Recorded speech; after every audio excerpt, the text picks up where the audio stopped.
Why is autistic burnout so challenging? I'm sure if you are watching this and are autistic, you'll know exactly what I'm talking about. And if you're not autistic, I encourage you to try and understand the differences and not just mix it in with what you think general burnout is, because there are some unique features to what autistics go through when they're burned out. For some of us, we're very high masking people. We feel that it's impossible for us to stop masking, that masking has become so deeply ingrained as the way we express ourselves that we don't even know who we are underneath the mask anymore. And sometimes if we weren't diagnosed early in life, we didn't know we were masking to begin with. We thought everyone went through that.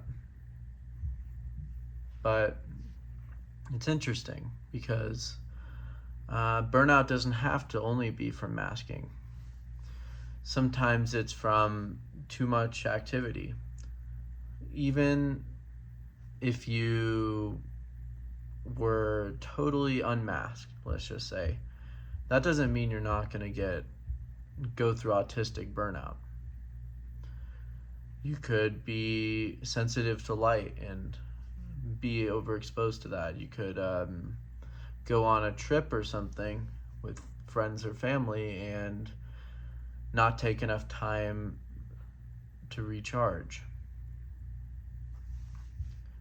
There's all kinds of reasons for why autistic people may go through burnout, but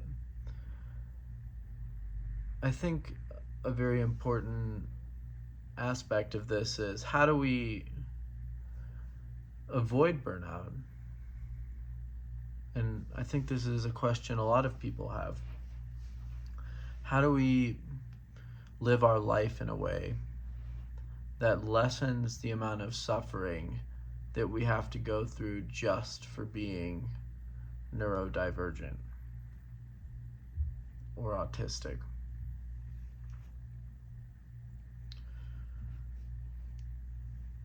And why is this such a challenging question?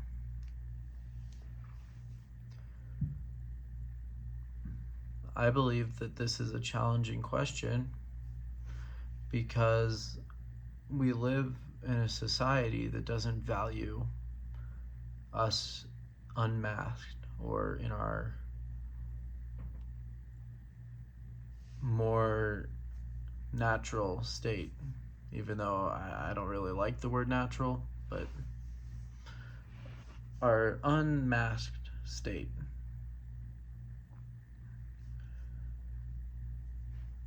This is emotionally a hard thing to deal with, just that fact, because it makes us feel rejected a lot of the time. I'm sure a lot of people can relate to that feeling, that because I constantly have to mask my autistic traits, I'm not acceptable the way I am when I'm not putting on an act, pretending to be like other people. And at the core of this idea of being like other people is that there is a essence to what is normal. This normal. And that's why the words neurodivergence and neurotypical arose in the first place, because we have this normal person, this neurotypical, and this deviation from that idea. And it's my belief that the more neurodivergence and autistics accept themselves the way they are, the more challenging it's going to be for this cultural norm of conforming people to some idea of normal, the more that's going to dissolve. Because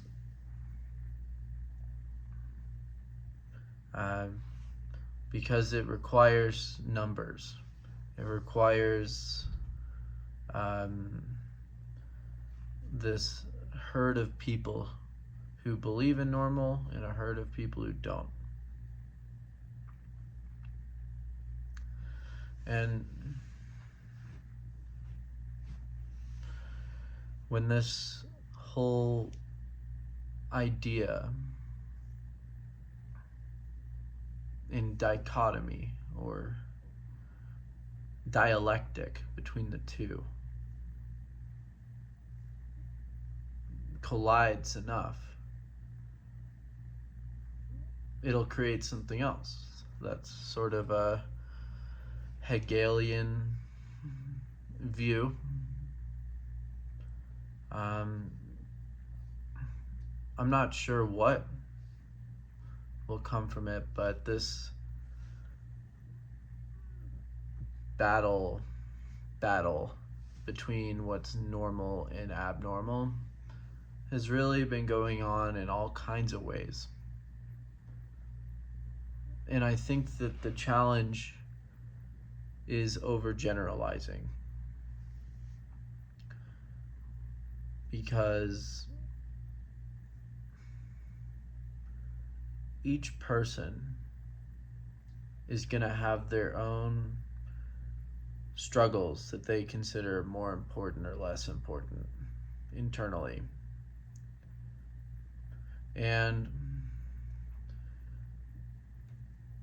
there's so much fighting about which kinds of identities are more important than others, which are more marginalized than others. And it's like a net zero, or I win, you lose kind of approach to how we adjust our worldview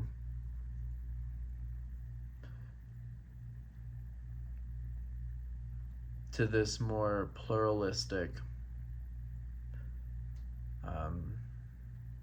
ideal of what it means to have differences in personality. There's lots of fighting about it on the internet, between families. In this more pluralistic approach to interpersonal relationships and politics and society is very different from what has existed in our country and in other countries to a large extent. And there's no blueprint. I mean,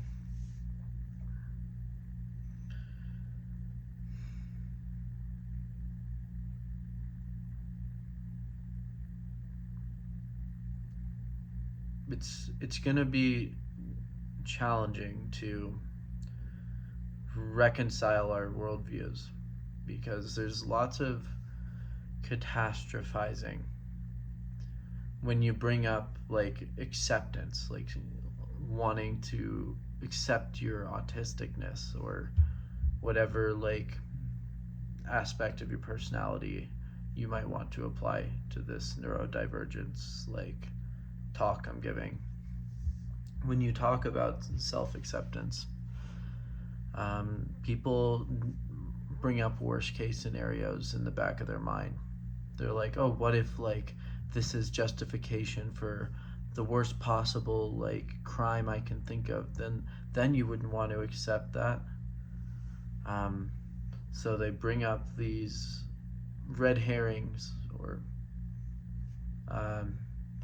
basically like slippery slope ideas that we're just, if we accept this, and then in our sense of normal changes, then we're gonna lose our footing. There's some foundation we're sitting on. And this foundationalist view is also the foundation of why we have this archetype of what the normal is.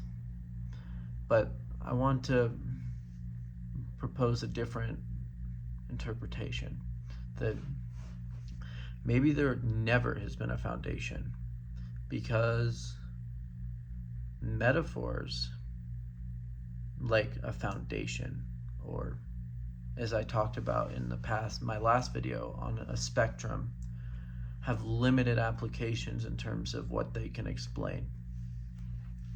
And I don't think normal versus difference is really going to get to the bottom of what it means to be an accepting society, and accept ourselves. Because when you're going through something like autistic burnout, or unmasking, or trying to understand what it will mean to live a happier life and have a happier society, there's no real foundation to it, because a lot of the times our ideas about what the foundation is the cause of the suffering.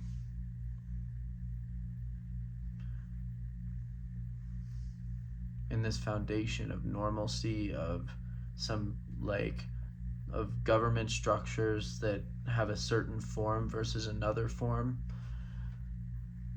we have a couple things that arise. One being that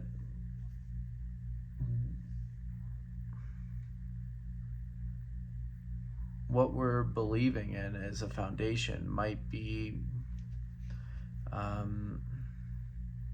related to our own oppression. And by clinging to it, we're clinging to our own suffering.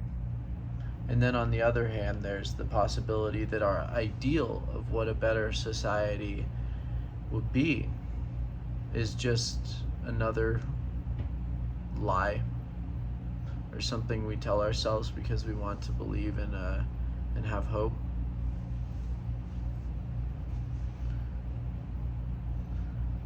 And which is the truth about the foundation of our ideals?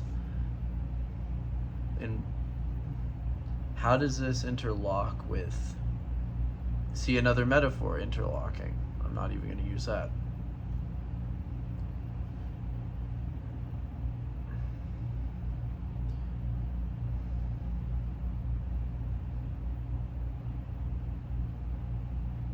How does our tradition still influence us in believing in our certain ideals of egalitarianism, or a more cooperative and compassionate society?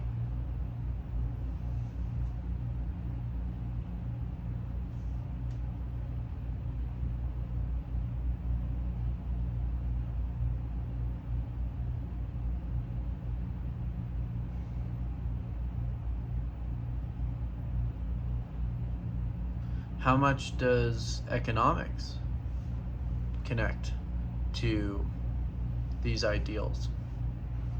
Because a big reason for autistic burnout is because of the economic demands that are universally imposed onto other people, regardless of what they're able to give to the society without harming themselves. in our striving for selflessness, a lot of times what happens is people are just miserable because, in a way, you could look at these kinds of labor demands as being selfless because, well, these autistic people, they're willing to put every ounce into their labor, even to the point of exhaustion.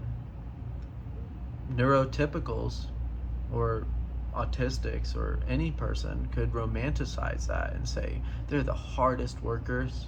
They're willing to put every ounce to the point of exhaustion for work that doesn't exhaust other people in the same way.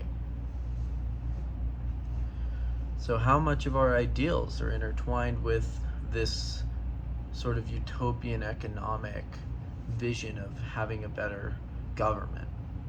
Because a lot of our suffering as autistics is not just about like individuals, like minds as if they're detached from their society. It's interdependent on the social forces going on broadly. And this might be troubling to some people.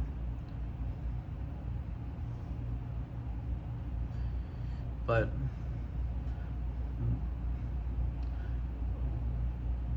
in our burnout society, how do we differentiate autistic burnout from the kinds of burnout that have different qualities without alienating the general struggle, while also not marginalizing our own needs as autistic people? And I don't know if there's an answer. There's no line that I could draw here for you. For example, what constitutes like animal rights?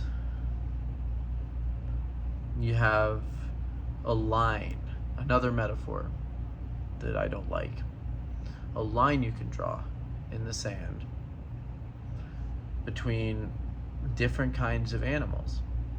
There's the fish life, there's the cows and the pigs and dolphins. Which ones do you kill for food and which ones don't you? And that line is just dependent on what you want to eat or what you think is good and what you think is bad. And my feeling about the real empirical facts of being autistic is that they're gonna, at times, unless we are willing to speak up and not mask, they're gonna be ignored by other social movements. They're gonna be mixed in and assumed to be advocated for by other civil rights and social justice movements when they're not really being. Or the needs of autistics who can work full-time jobs will be applied to people who need more support. In these universalizations of value, the application of one standard equally onto everyone seems to me to be a potential problem in that way. And what would this neurodivergent, affirming culture in society look like? And how do we know that culture itself isn't the root of this idea of normal that continues to tyrannize? How do we know? Because what is culture, anyways? A set of mythologies and standards, norms by which we live our life. A certain model of in space that either accepts or rejects certain things. And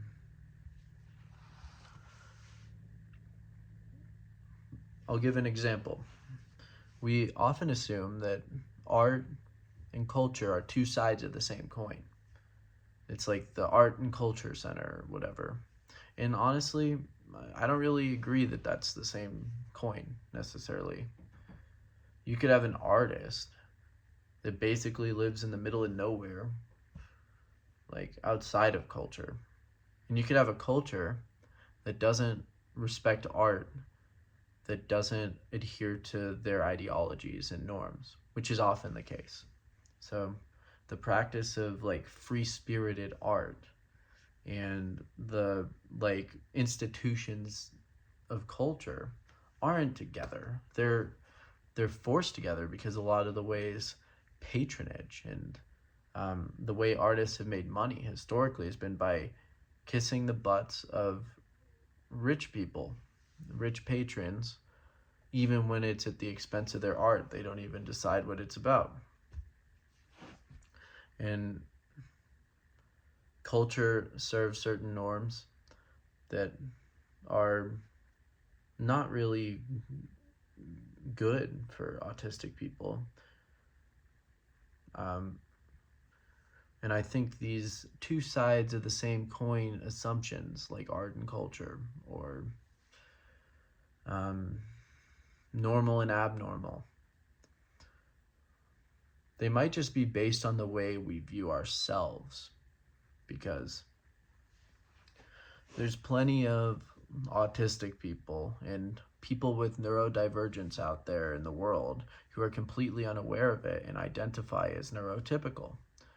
So that identity is mostly comprised of identifying as someone who's normal versus people who are neurodivergent, although it tends to be related to the DSM, like in diagnosis as a psychological institution, is equally as dependent on how someone sees themselves. So people who are neurodiverse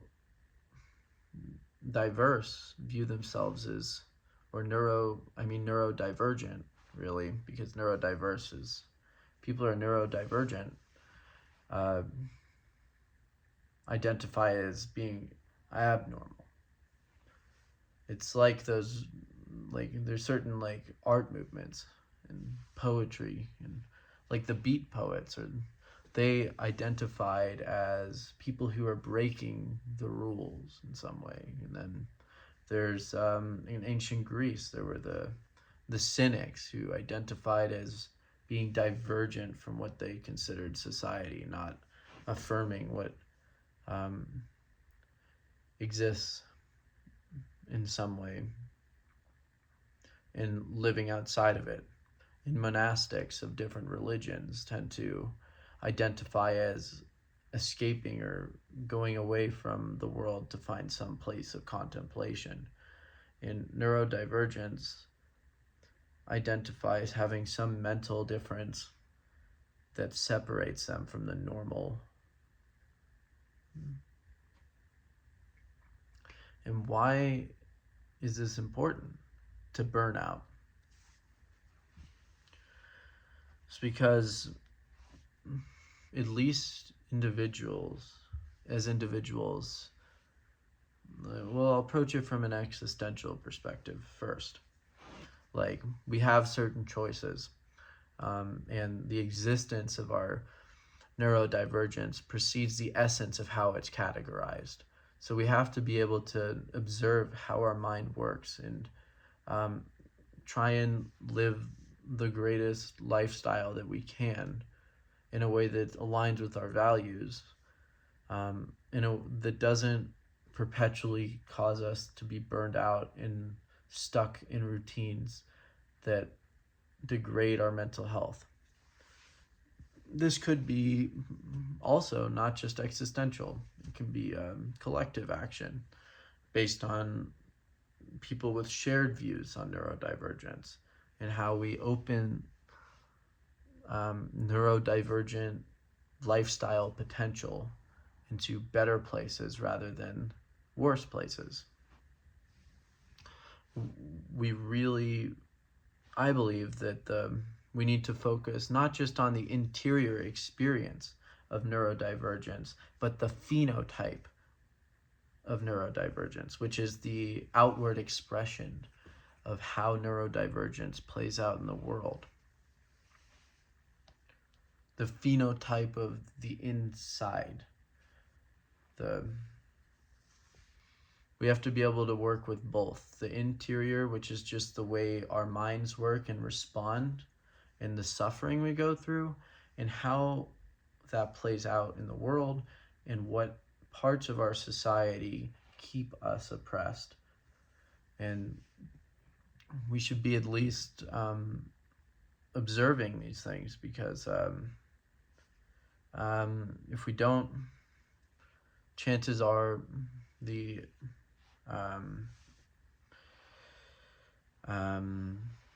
we might not have like an easy path forward, because, well, I'll take that back. We probably don't have an easy path forward already, but it would be worse if we don't observe what exactly is causing this burnout, the autism burnout for so many people who are autistic. And we should view it from that existential point of view and apply that to our shared values. And those of us who can agree to try to create the space for us to have lifestyles that don't constantly lead to our degeneration inside.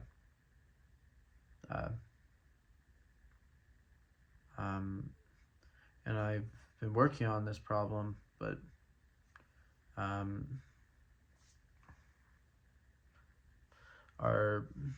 I think that the one of the easiest ways that we could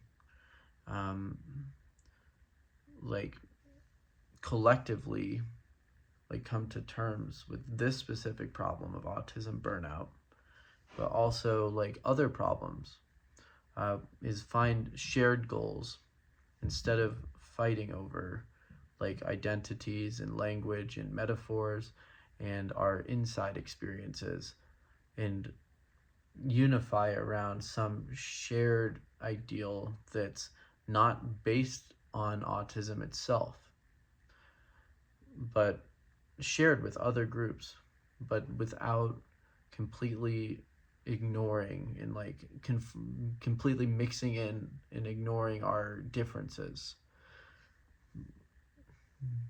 by maintaining our separateness, but knowing that it's deep down that we have a shared goal that will free us from certain expectations, and also be able to be shared by other groups of people without them marginalizing our autistic needs in pursuit of some general goal. Because I feel like if we sacrifice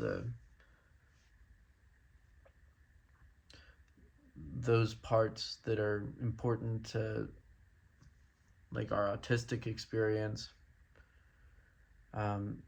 for a collective goal, it could be bad, but it could be good if it was done in the right way, without sacrificing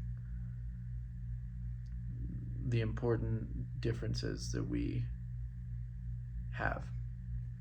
So anyways, I hope this rant was at least interesting. Please subscribe if you want to hear how my channel continues and how my thinking evolves.